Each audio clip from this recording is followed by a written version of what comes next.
여러분 안녕하십니까? KBC 8시 뉴스 시작합니다. 본격적인 여름 휴가철을 맞아 광주 전남 주요 해수욕장과 워터파크에도 피서객들이 몰렸습니다. 한편 오늘 밤부터 내일 모레까지는 많은 비가 내릴 것으로 예보되면서 폭염은 잠시 주춤할 것으로 보입니다. 박성호 기자가 보도합니다. 바다를 배경으로 한 워터파크가 물놀이 객으로 북적입니다. 코로나19 이후 모처럼 만에 즐기는 물놀이로 폭염에 지친 스트레스를 날려보냅니다. 요즘 많이 더웠는데 이제 또 물놀이도 하고 이렇게 쉬는 날이 오니까 많이 시원하고 좋은 것 같아요. 오늘 광주와 전남은 대체로 흐린 가운데 낮 최고 기온 33도까지 오르는 등 한여름 무더위가 계속됐습니다. 하지만 내일부터 폭염은 잠시 주춤할 것으로 전망됩니다. 내일 낮 최고 기온은 28도에서 30도로 오늘보다 3도가량 낮아질 것으로 예보됐습니다. 광주와 전남 9개 시군에 내려졌던 폭염특보도 오늘 오후 4시를 기점으로 모두 해제됐습니다. 오늘 밤 서해안부터 서서히 비가 내리기 시작해 내일 모레까지 광주 전남 전역으로 확산되기 때문입니다. 예상 강수량은 30에서 100mm이며 남해안 일부 지역에 많게는 150mm까지 비가 내리겠습니다.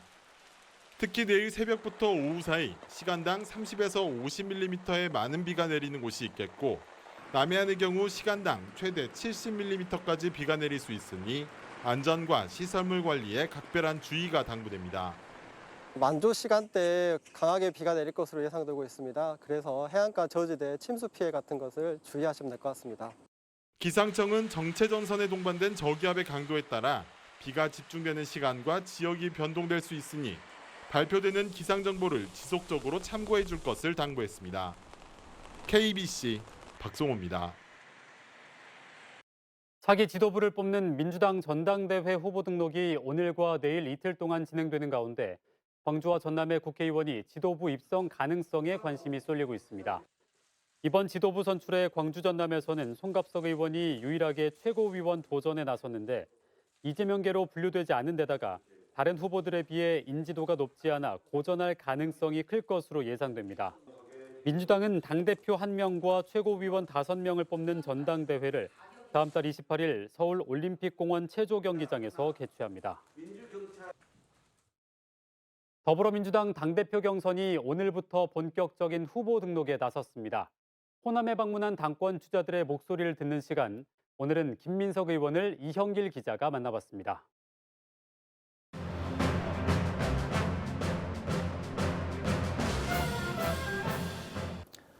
더불어민주당 김민석 의원 나오셨습니다. 반갑습니다. 안녕하세요. 우선 당대표 경선에 출마 선언을 하셨는데요.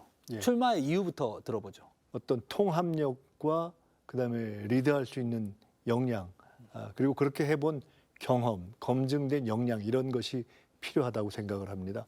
그 세 가지를 동시에 다 갖춘 후보는 현재는 저밖에 없다 이렇게 생각을 합니다.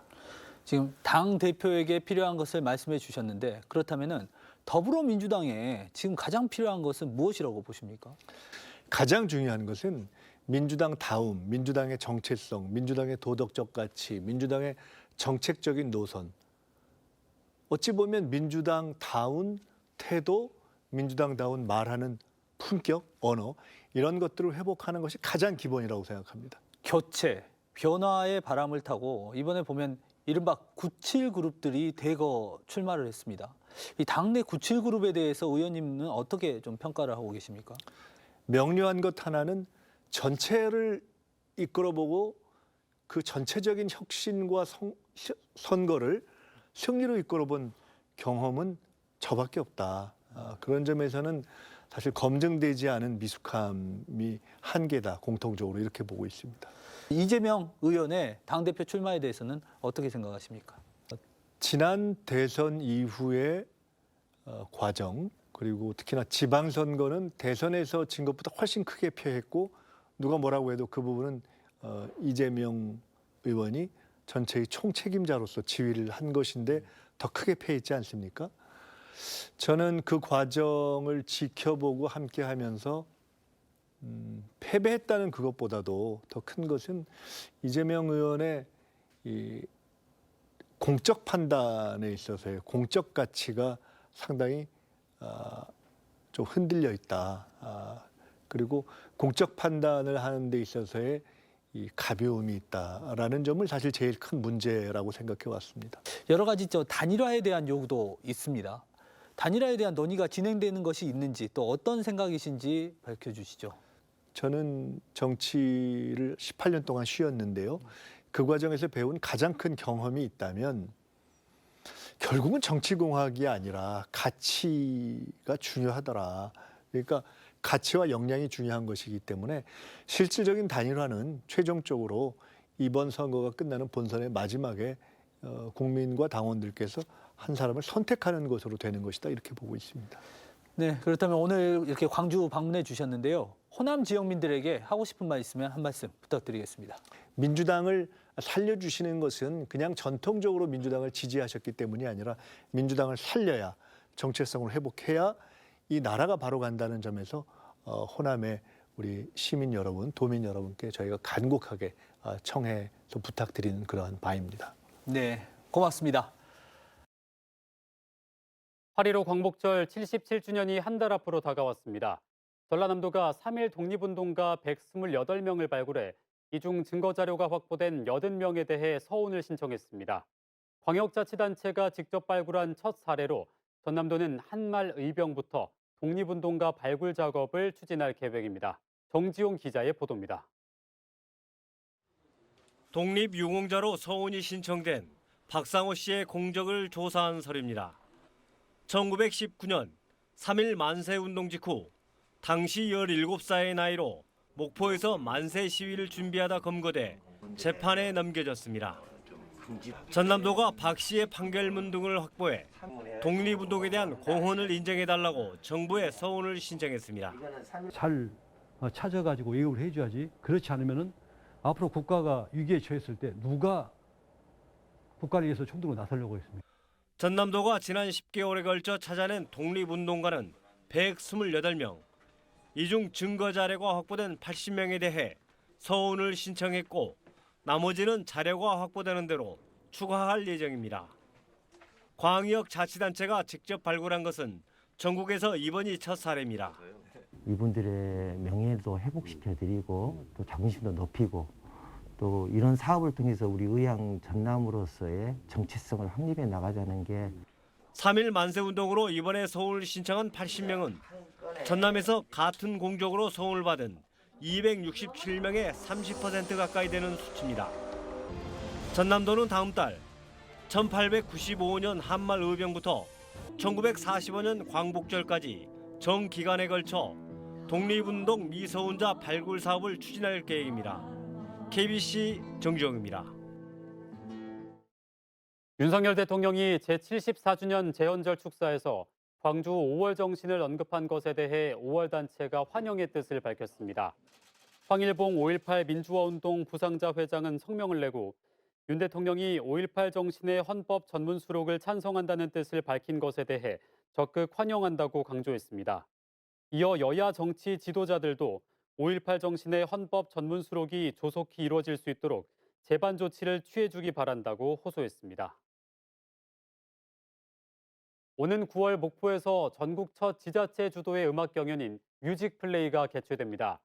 총 상금 1억 1천만 원을 내걸고 남녀노소 연령 구분 없이 누구나 참여할 수 있는 대국민 오디션으로 대중음악을 매개로 축제마당이 펼쳐집니다. 관광도시와 문화도시에 이어 목포가 음악도시로 새로운 변화를 꿈꾸고 있습니다. 이동근 기자가 보도합니다.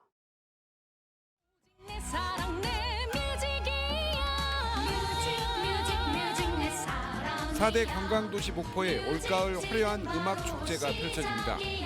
전국 최초로 지자체 주도로 열리는 음악 경연 목포 뮤직 플레이입니다.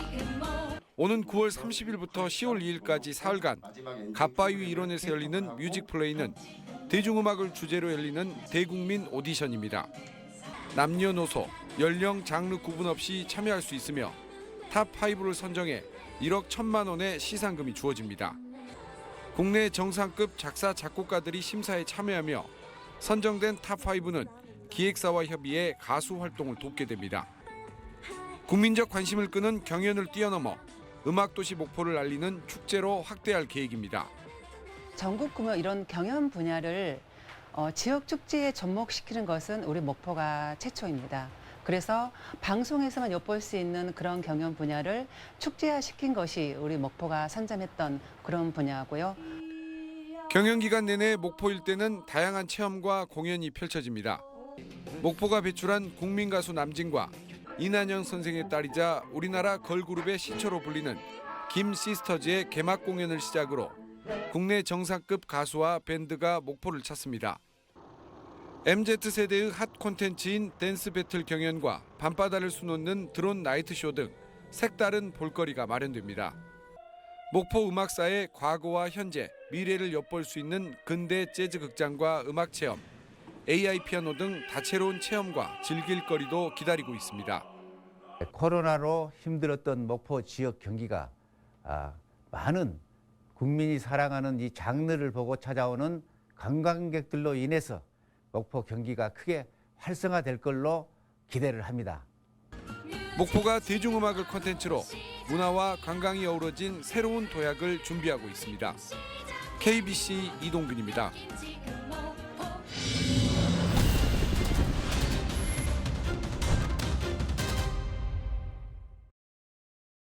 경찰 기동대 일부 간부가 근무지를 무단으로 이탈했다는 의혹이 제기돼 경찰이 사실관계 파악에 나섰습니다.